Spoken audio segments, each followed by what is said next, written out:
সাকিব আল হাসানের ব্যাংক হিসাবের তথ্য চেয়েছে Bangladesh financial intelligence unit BFIU. স্ত্রী শিশিরের ব্যাংক হিসাবের তথ্যও চাওয়া হয়েছে। জটিল পরিস্থিতিতে দেশে আসার বিষয় হয়তো ভাববেন না সাকিব।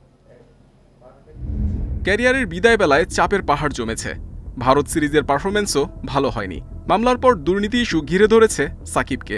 নিরাপত্তা শঙ্কায় দেশে ফেরা নিরাপদ মনে করছেন না। কানপুর থেকে গন্তব্য যুক্তরাষ্ট্র। শেয়ার কেলেঙ্কারির ঘটনায় জরিমানা হয়েছে। এবার নিজের ও স্ত্রী শিশিরের ব্যাংক হিসাবের তথ্য চেয়েছে বাংলাদেশ ফাইন্যান্সিয়াল ইন্টেলিজেন্স ইউনিট। পুঁজিবাজারে কারসাজি ও আর্থিক অনিয়ম খতিয়ে দেখতে এই উদ্যোগ। দুর্নীতি ও অর্থ পাচারের অভিযোগও আছে সাকিবের বিরুদ্ধে। জ্ঞাত আয় বহির্ভূত সম্পদ অর্জনের তদন্তে ২৯ আগস্ট দুদকে আবেদনও করেছিলেন ব্যারিস্টার মিলহানুর রহমান নাওমি। শেয়ার কারসাজি, অর্থ পাচার, ক্যাসিনো জুয়া ও ব্যবসা প্রমোট, শুল্ক ও রাজস্ব ফাঁকি দিয়ে অবৈধ ব্যবসার এবং কাঁকড়া ব্যবসায়ীদের কোটি টাকা আত্মসাতের অভিযোগও আছে। এমনকি ২০১৯-এ ম্যাচ ফিক্সিংয়ের দোষ স্বীকার করলেও দুদক কেন ব্যবস্থা নেয়নি তাও জানতে চাওয়া হয়েছে।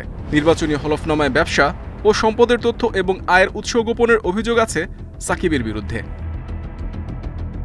মিরপুরে টেস্ট খেলে বিদায়ের ইচ্ছা সাকিবের।